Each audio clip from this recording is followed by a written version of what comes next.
Let's start with the story about Kill the Enemy.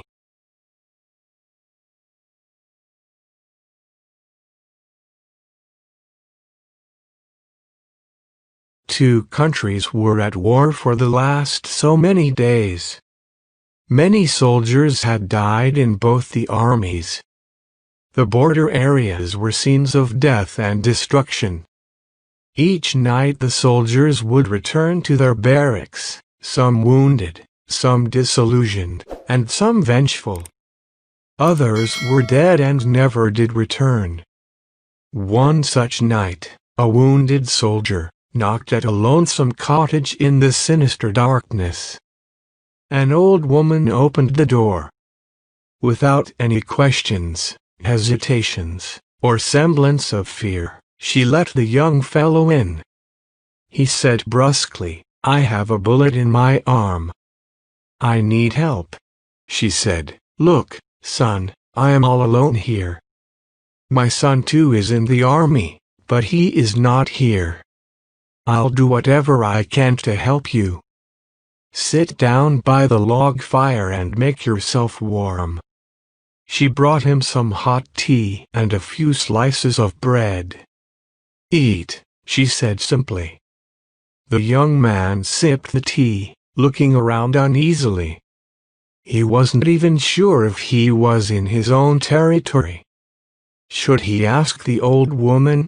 If it was enemy territory, she would surely find a way to kill him. Poison him perhaps. He was totally helpless. He had lost a lot of blood. The old lady said, "Shall I help you to take that shirt off? Maybe I could look at the wound." The young soldier winced and said, "Nothing you can do."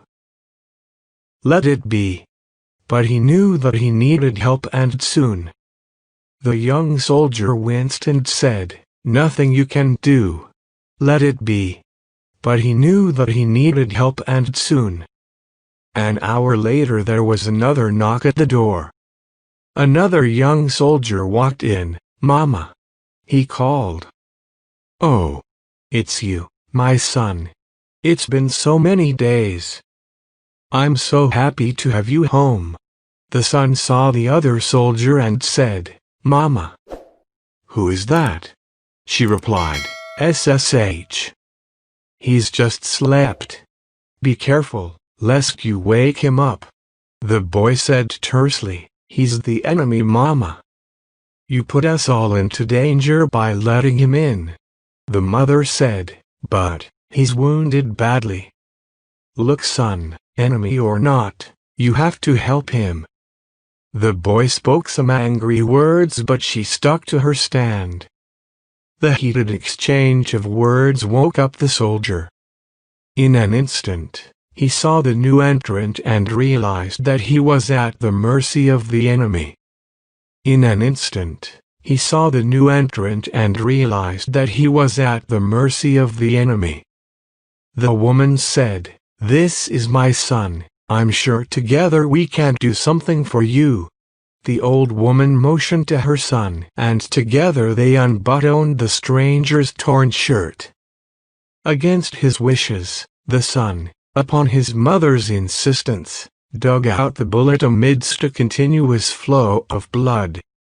He cleaned it up, applied some ointment, and bandaged it. "That's the best I can do. You need to see a doctor." "I'll be on my way now," said the soldier, making an attempt to get up, but not succeeding. The old woman said firmly, "No way. You're not going anywhere. In the morning, you may go if you wish to.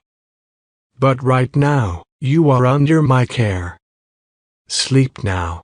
In the morning, after eating a wholesome breakfast of hot porridge, the soldier said to the old woman, "How can I ever thank you?"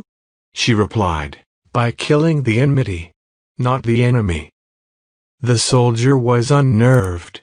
He didn't know what to say. Finally, he said, "I'll try my best." He extended his hand towards the son, but instantaneously changed the handshake into an embrace. The soldier said, We all need someone like your mother to tell us that it's the enmity that has to be killed, not the enemy. The enemy is also made of flesh and blood like us, and some of them have hearts of gold. I promise to try my best. I hope you will too." The soldier left, but that night he understood the meaning of the term brotherhood of man. He knew that only one weapon was needed to kill all enmities. And that weapon was love.